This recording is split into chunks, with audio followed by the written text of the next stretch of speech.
First of Okay, all, Dr. let Fitz, me just say Mazel Tov from something. all of us. Misha, Mazel Tov. We are so happy for you. And Leah, you're gorgeous. I heard how beautiful you are, and you are so, so beautiful. And I decided that tonight's class is going to be actually devoted to the two of you, to Misha and Leah. And the class is going to be about the 5 stages of a relationship. And it's all going to be in honor of your wedding, in honor of the wedding and Sheva Brachas that you're doing. We're doing a class about relationships and how life takes us through the beginning of when you first met, and then through the next stage, stage 2, stage 3, stage 4, and stage 5. So if you're interested, you can listen to the whole class.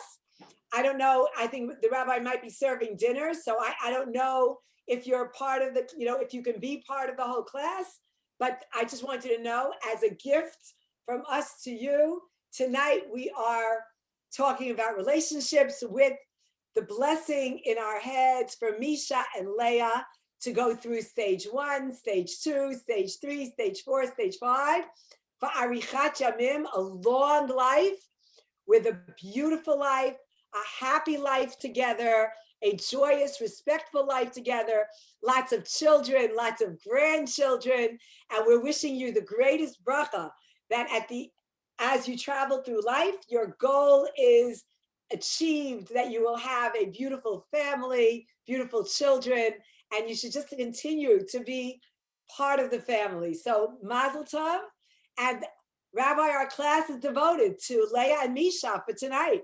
So I give everybody that is listening to this class, everybody, a blessing that you too, if you are not already married, that you should be at a table like that, celebrating your wedding and your Sheva Brachas, and just a beautiful, long, gorgeous life together. What a beautiful table. So I can't take my eyes off of it, Rabbi. It's so beautiful. So beautiful. Okay, very good. Okay, so let's begin our class. That was very exciting. Okay, where do we go from there? All right, so it's hard to go anywhere from there. So we all know that the beginning of a relationship is the best, most amazing part of a relationship, because it's all about romance. It's about falling in love. It's about seeing somebody across the room or seeing somebody on a Zoom and saying, wow, that's the person I want to be with. And then you meet them, and there's nothing greater than the excitement of the beginning of a relationship. There is just nothing more exciting. You're alive. All you think about is that other person, and all you want to do is make them happy all the time.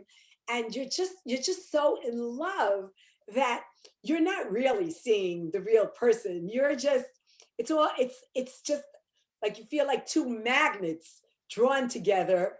It feels so genuine, it feels so real.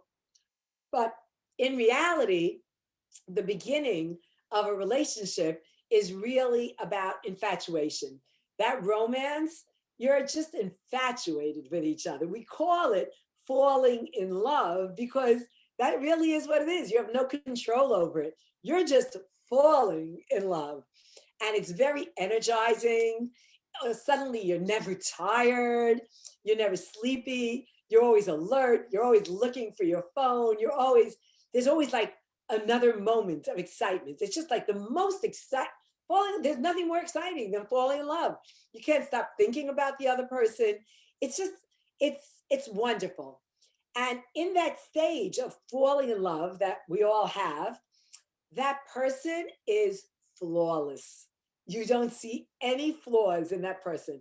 They are the picture of perfection. You are so happy. You don't see anything wrong with them. There's nothing wrong with them. Even if somebody says to you, oh, I heard this or that about that person or that about that person, to you, they are flawless. You see nothing wrong. They're your hero. They are your prince in shining armor. They're your princess in shining armor. They're the most beautiful people that you have ever seen.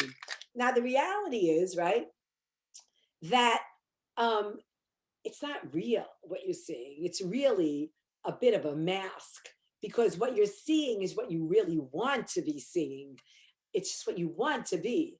And even if the person does things that are annoying or selfish or impolite or even controlling or inappropriate, you don't see those things.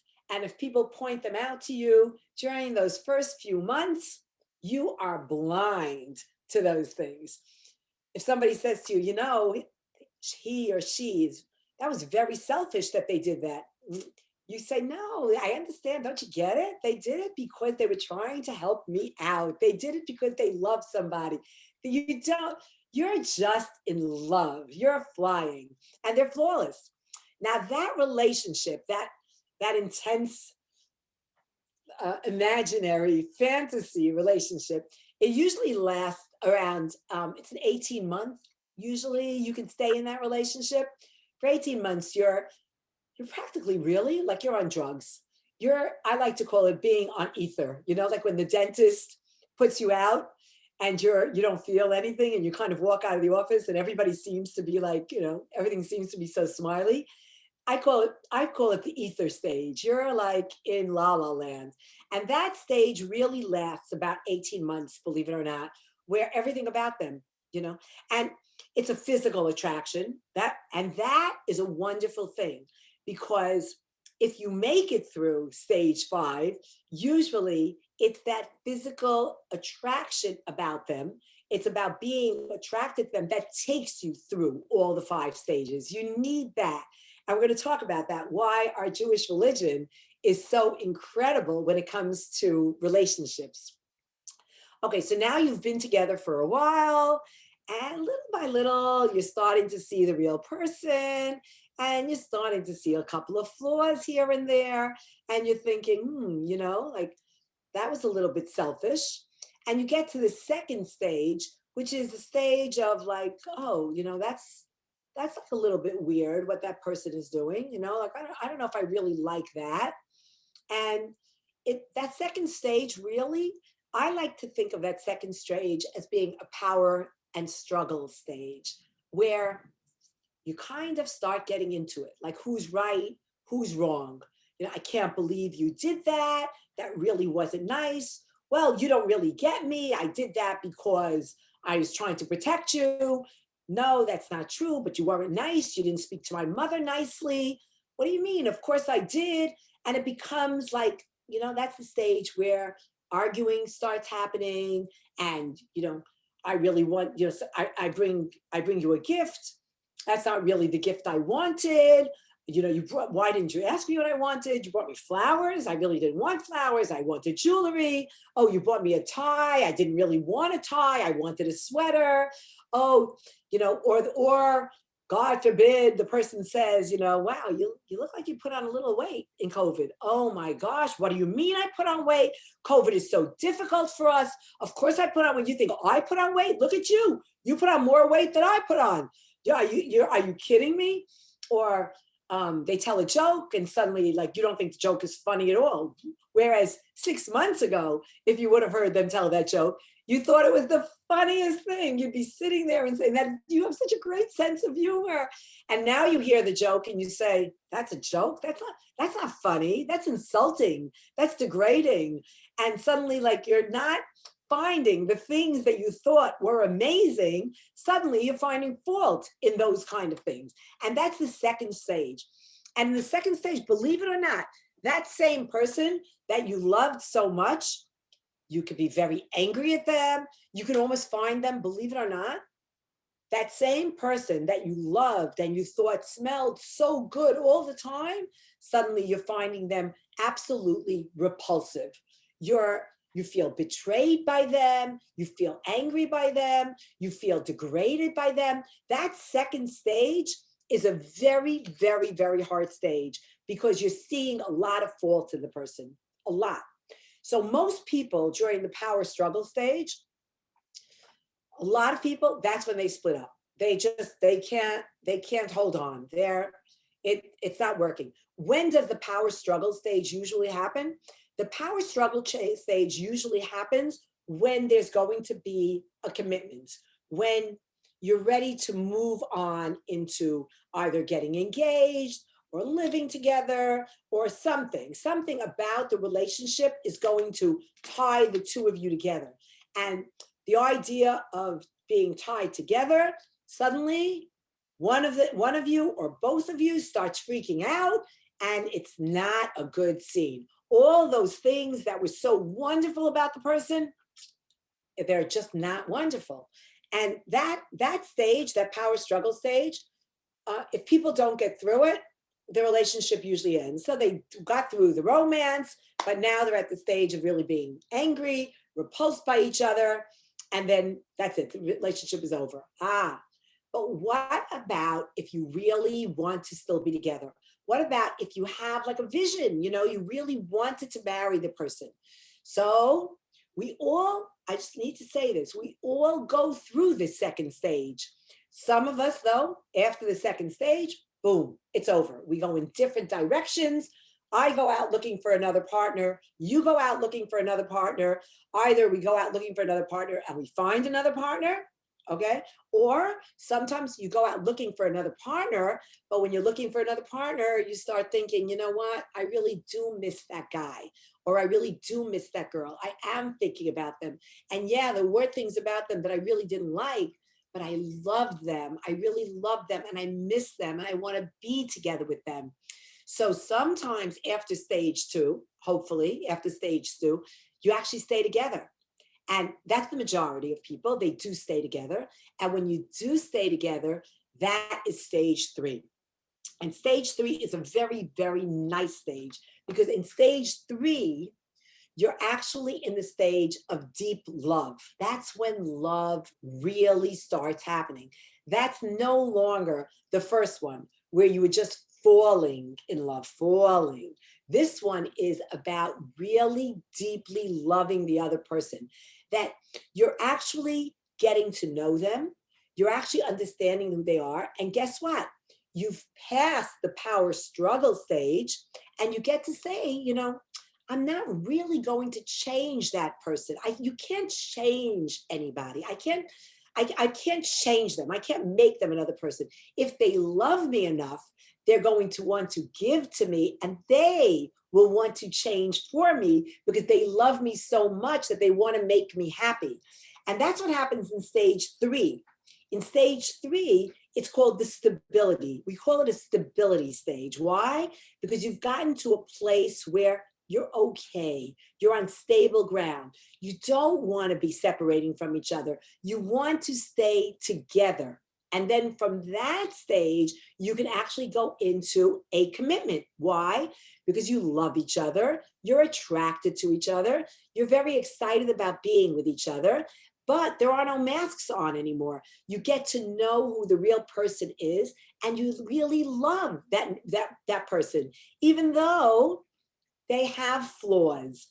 Their flaws are not something that make you want to run away from them. Their flaws, just, you love them, so they might do things that are, that you feel aren't right, but it's okay because you love them. And then you learn to communicate with them, and you get to the next stage, which is a commitment stage. That commitment stage is usually the best time to get married. That's the best time to say, I want to be together with this person, because that commitment stage, in the commitment stage, you feel like you really, really you just really love the person. So, and also, I just want to say something, because I work with couples so much, and even though the commitment stage does not mean that everything is perfect all the time, it means that you're going through ups and downs. There are days that everything is great and wonderful, and there are days that are very challenging. Some days you might come home from work and you might not be in a great mood, but knowing that you're coming home to somebody that loves you gives you a sense of comfort. you feel a commitment to them. You know that your partner is going through a very difficult time. They've had a loss, they miss somebody, something is going on, but you feel very much committed to them. I think the commitment stage is the most beautiful stage. I actually like the commitment stage more than I like the falling in love stage. Even though most of us think, oh, falling in love was like the best thing that ever happened because it's just so exciting. And suddenly you're losing weight and you're in this like drug induced state. But it's not real. It's a fake stage. It really is a drug induced stage. Whereas in the commitment stage, it's really a sign of recognizing that I have faults and you have faults, but let's do this together. Let's do this together. Um, once I have something very interesting to tell you. I think that the biggest problem in relationships is looking at other relationships and thinking that other people have it better. That's a huge problem.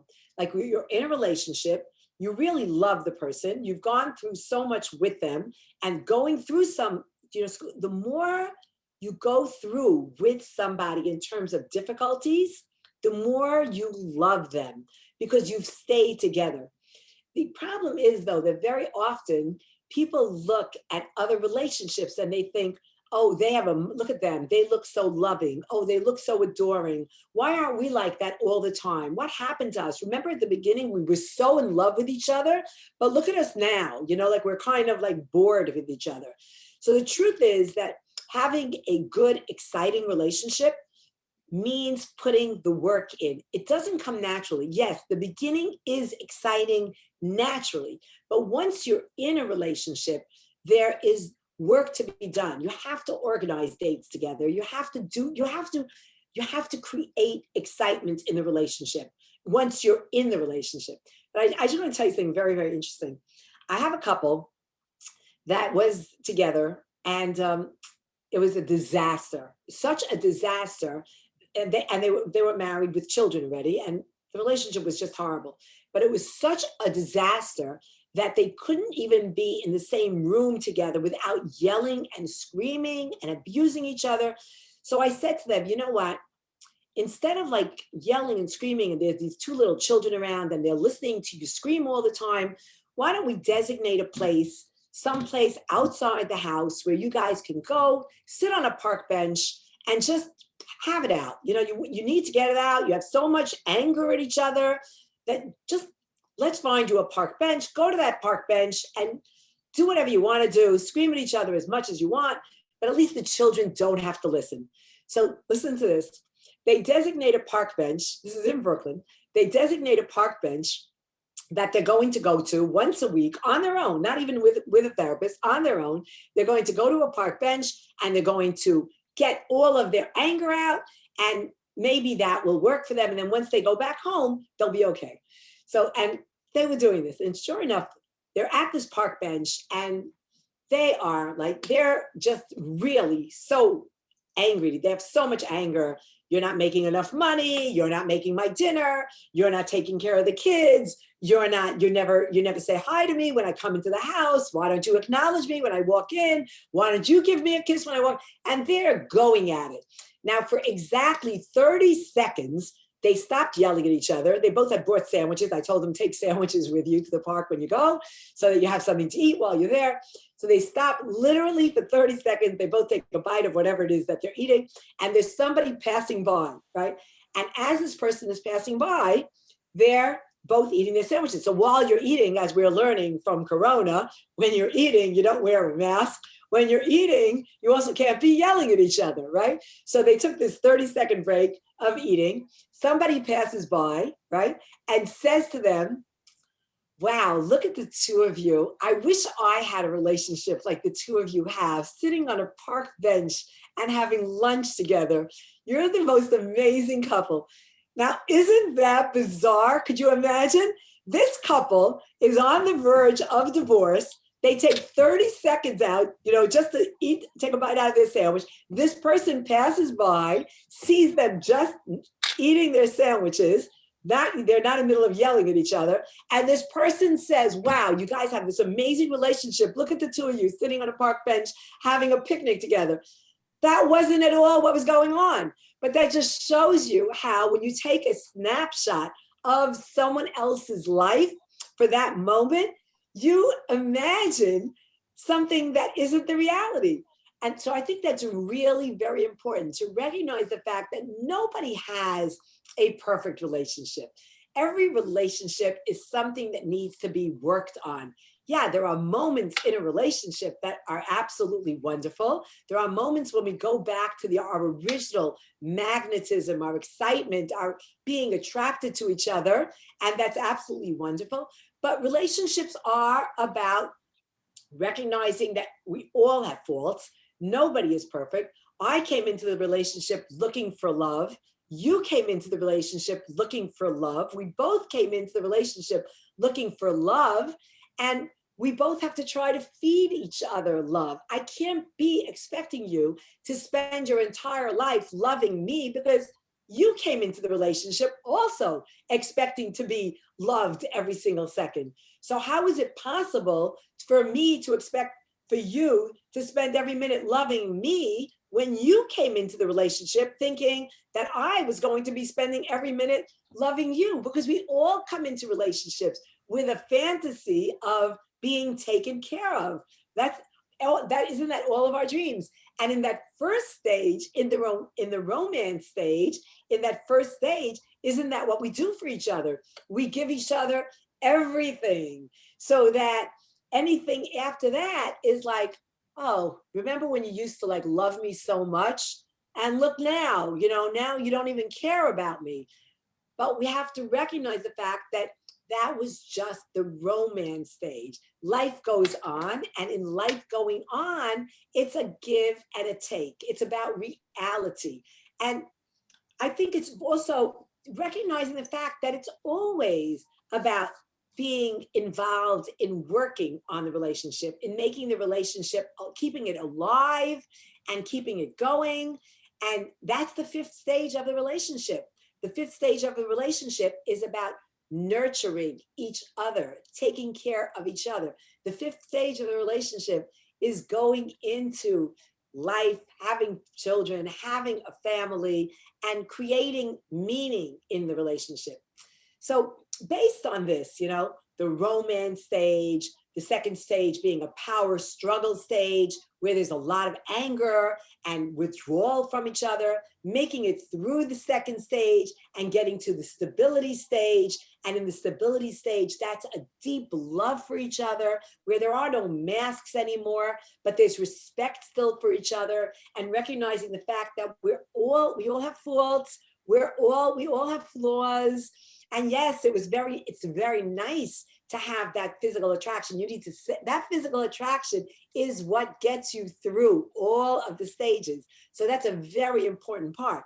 And then from the stability stage, we go into the commitment stage where we get engaged and we get married and we recognize who the person is and we accept who the person is and we're proud of the person. And we have those lunch moments where people look at us and think, wow, you've got the best relationship in the world. But on the other hand, we also are journeying through the relationship and trying to find a medium and always trying to keep in mind that our children are watching us and that we are models for them. Because as we grow up, as we are adults right now over here today, listening to this program, right, we have to realize that whatever we took, we've talked about this so much, whatever we took from our childhood is in our reconditioning.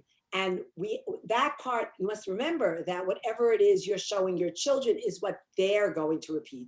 So that's in stage 5. In stage 5, we're giving back very often. In stage 5, as a couple, people get involved in doing a lot of kindness. They do a lot of chesed. They get involved in helping others, in working on foundations, working on charities. They create meaning in their lives. And that is actually the 5th stage of the relationship. But again, it's also a lot of work. Now, these 5 stages, they're stages of relationships no matter where you are, whether whatever, whether you're Jewish, whether you're not Jewish, whatever you are, those 5 stages of a relationship are universal. Romance, falling in love, power struggle, where I am right, you are right, we're battling it out. That's universal. Stability stage, where we're going to stay together, we're going to work on this. I recognize the flaws that you have, universal. Commitment stage, let's get married, let's get engaged, let's move on with our life, universal. And then the last stage, going into old age and going into life, that is also universal. That's everybody's dream, to have children, grandchildren, and to have meaningful lives. And that's also universal. So what is it that we have as Jews? What is it that we have in our relationships? In our relationship as Jewish people, what is it God tells us at the very beginning?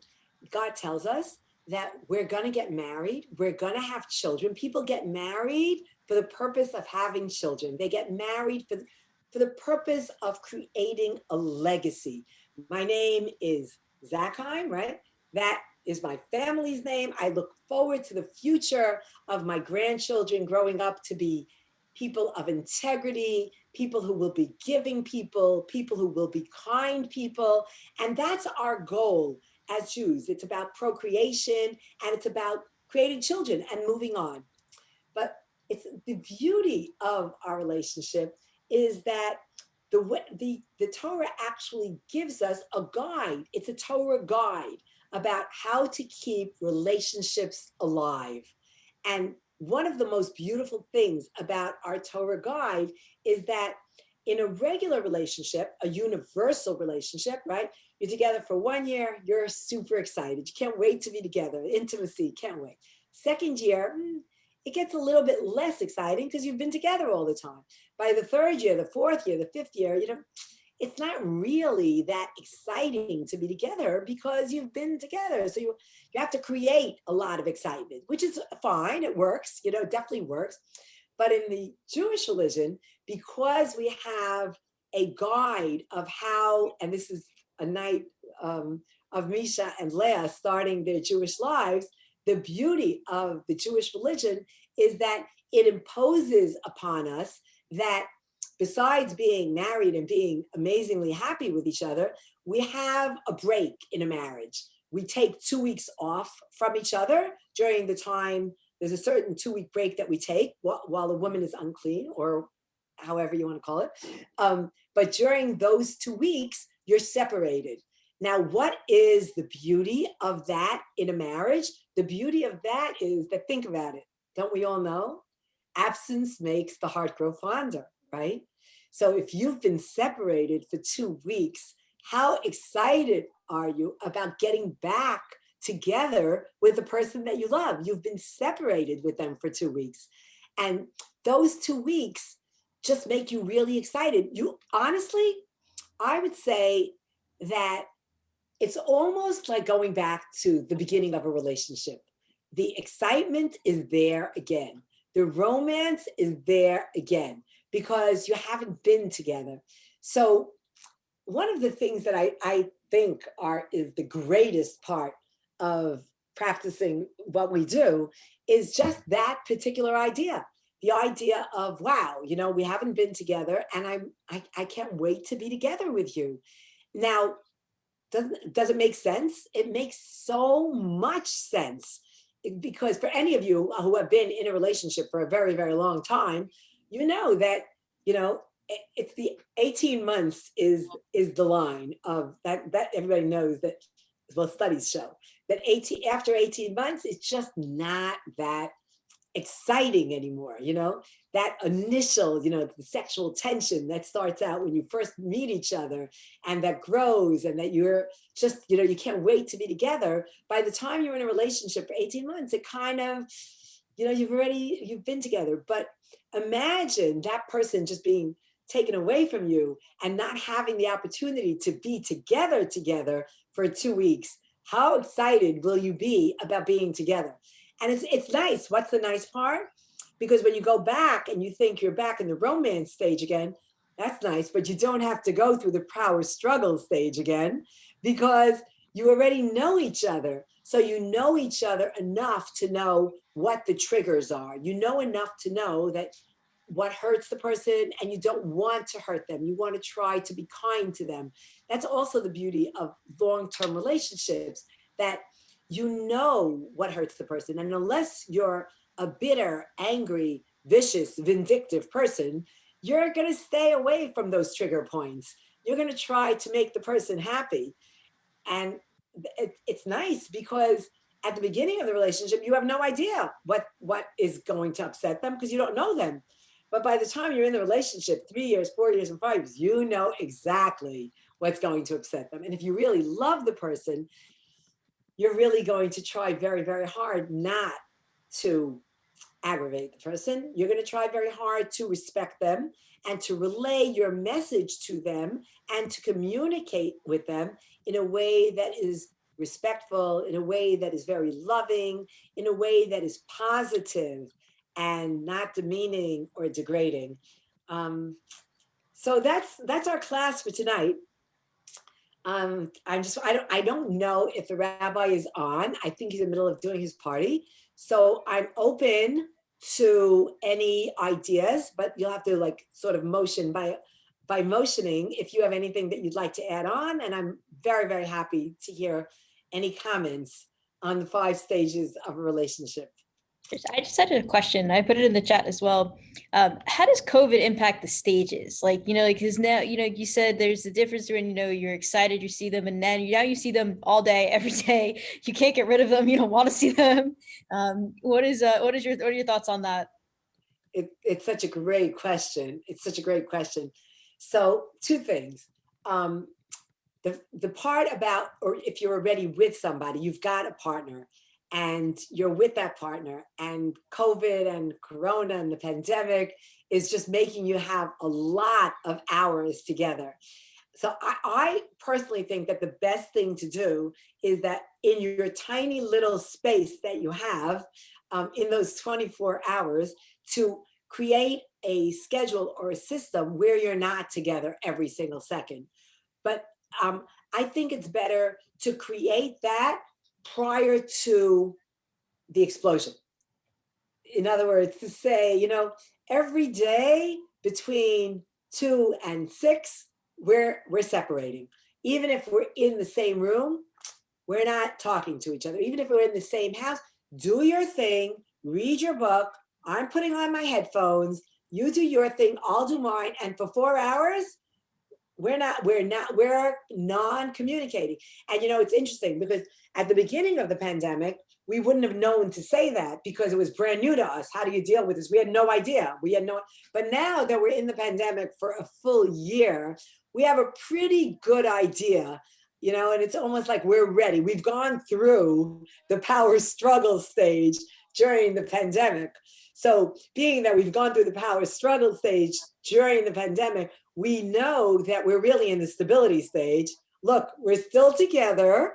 I've stayed, you stayed. Thank you, God, we are still together. And since we are together, let's create some sort of contract with each other so that we will make it out of this pandemic, and then victory. We will be able to go out for dinner and we will so much appreciate it.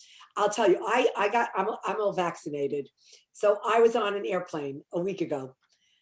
Before the pandemic, I was on an airplane all the time. I was flying everywhere. Rabbi Katzin said, let's go here on a trip, a race trip. I was going. Somebody would say to me, want to go to Florida? Off I went. Utah, off I went. Puerto Rico, I was on a plane every other week. It was just great. Then the pandemic hit and I was not on a plane at all. I was totally like isolating completely because my mother is 92 and I was not taking a chance at all. And then I got the vaccination and I was invited to go to Utah for a skiing trip. And I was on an airplane. I cannot tell you how much I loved that airplane trip. I took selfies of myself on the airplane as though I had never been on an airplane in my life.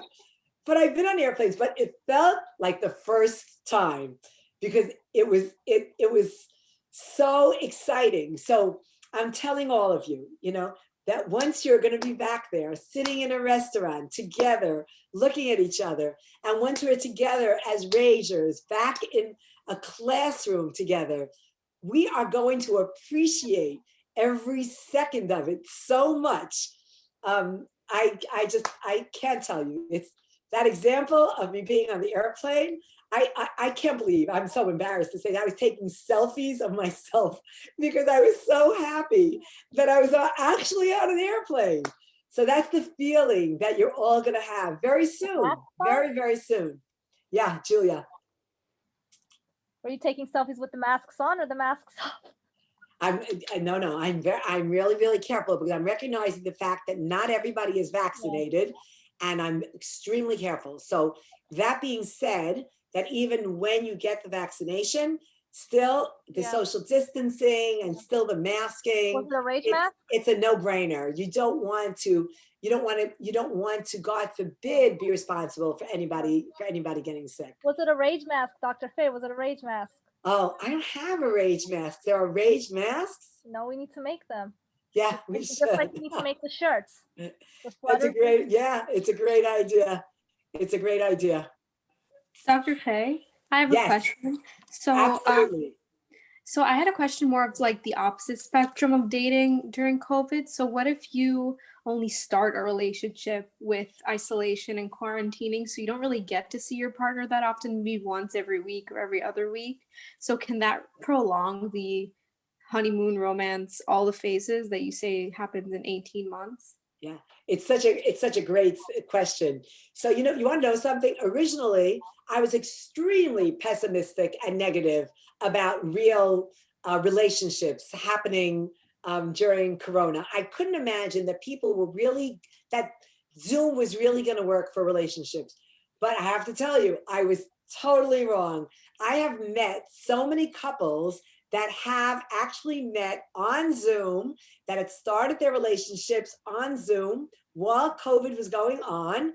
They had a couple of dates on COVID on Zoom, and then they met outside or in a socially distant, safe area, and their relationships are doing great. I just met one of the couples this week on Friday night. I won't say what their name is, but I am in awe over the amazing relationship that they have. So I will say that, so what I'm seeing is that, what you're saying is true, that because of the Zoom relationship and not being able to be together 24/7 every single second, it actually makes the romance part, the falling in love part, that phase of being on ether and being on a high, it does elongate it. It does make it a little bit a longer part of the relationship, which is really very nice. So the answer is absence does make the heart go fonder. It's something that we're learning in relationships from the Zoom, that it obligates us to separating from each other, and that separation really is good for relationships. So does that answer your question? Yeah, that's actually what me and my partner are actually experiencing now. We only get to see each other with these COVID scares and exposures like every week or every other week, which is hard, but at the same time, it like keeps the spice. Exactly. It keeps the spice going. I'm so happy to hear that. Thank you so much. Thank you. Yeah, Julia? What if you're trying to form a long distance relationship and you can't travel, but you're trying to form a relationship, but like the fact that it's so long distance is putting the strain and you guys can't travel because you guys are in different states or different countries or whatnot? It's a great question. And again, I have a couple. I'm happy to say also that I'm thrilled that it's working out amazingly. She's living in Brooklyn. He's living, she's probably on listening right now, so I'm not going to say names. He's living in LA. They started the relationship via Zoom, Brooklyn, LA. The Zoom was going great, great, great. She actually met his family through Zoom. He met her family through Zoom. And then they actually met. He came in, and they're getting engaged. Well, actually, no, I'm actually wrong. They are engaged. They're getting married. Yeah. So Zoom relationships do work. Oh, and I have another one. I just remembered another one. She's actually probably on also right now. Her wedding is next week on February, let me think, because we're doing the Sheva Brachas on February 22nd. So I think her wedding is February 21st. Also, they met on Zoom. So yeah, it does work. It does work. So in answer to your question, Julia, yeah, the long distance relationships No, I are was gonna working. say, were any of them on Friday night too? Say that again. Were any of them that you met Friday too, or no? So, were they Friday? Yeah, for the dinner. Yes, but yes. One of them was. Oh, okay. Yeah. So any other questions? So I thought it was a very appropriate night to do the 5 stages because again, like I said, I wanted to devote the night to Misha and to Leah since they're getting married, and they obviously they've gone through the romance stage, and hopefully, may Hashem bless them, may God bless them, that romance stays around for a very, very, very, very long time. It does. So for those of you who are in relationships, those of you who are going into relationships, relationships they're great. They're really great. My husband and I were married for a very, very long time. We did the separation thing as the Torah describes, and it's just a wonderful way to live your life because it is very, very exciting because you come together and you're just very excited to be together because that initial romance, that initial attraction, that remains forever. It's very interesting because I remember my mother-in-law, when she turned 85, she said to me, when I look in the mirror, I don't see an 85-year-old woman. When I look in the mirror, I still see a young woman. And her husband, who at that time was 87, heard her, and he said, you know what? When I look at you, I don't see an 85-year-old woman. I still see a young, beautiful woman also. So how beautiful is that? That really your spouse always sees you as that young, beautiful woman. And they never see you as an aging person. So when you see these older couples and they're all together and they're huggy, they're in love in a very deep kind of way. And I give you all a blessing, Leah, Misha, everybody who's in a relationship. I give you all a beautiful blessing that you should all find a relationship that's meaningful and that's loving and respectful, and that the romance is always there. Stage 1, stage 2, stage 3, stage 4, and stage 5 throughout. And enjoy doing the work of that journey. It's a wonderful, wonderful, wonderful thing. Dr. Faye, did you and your husband meet in New York, or were you long distance with him, or you guys met in New York? No, we actually met at my best friend's wedding. Yeah. And then you rejected. I was the bridesmaid at my best friend's wedding. He had been dating my best friend. She was already getting married to somebody else. When I tell people I married my best friend's boyfriend, it's fine. She was already getting. I wonder if she's listening. She was getting married to somebody else. He had still been friends with her. He was at the wedding, and we met at the wedding on my birthday. On my birthday. Oh, yeah, best birthday present I ever could have dreamed of. And yeah, we actually fell in love. And I was completely infatuated, and he was completely infatuated. But infatuation is really a nice thing because you always have that to remember, that infatuation, and it stays, even if you're in a relationship. If you allow yourself to go back and think about how you met and that feeling, even though, it's interesting, even though it was so many years ago, I still remember what it was I was attracted to when I first met him, what it was that infatuated me. And it was his eyes. It was his warm, very, very, very loving eyes. But didn't you play like hard to get? You had said that you rejected him a couple of times. You made him chase you. Yeah, I did. He was in love so much that he asked me to marry him immediately on the first date when we met. Oh, I wow. was just infatuated. I wasn't ready to go into the commitment stage at all. There. I was just infatuated. But yeah. So that's also nice. Nice. It's nice to be chased. It's very nice to be chased. It's a great feeling. I think that is really important. I think it's Men, really important to recognize that all of us want to be chased. All of us want to know that somebody else is thinking about us all the time and loving us. We all want to know that somebody is there thinking about us. It's the most wonderful feeling in the world to know that we're on somebody's minds. And if you're not in a relationship yet, you know, I pray for everybody that you have a relationship where you are so in love with somebody that you just want to give and give and give. And that's my biggest blessing. Not that you're in a relationship and that you want to take and take and take.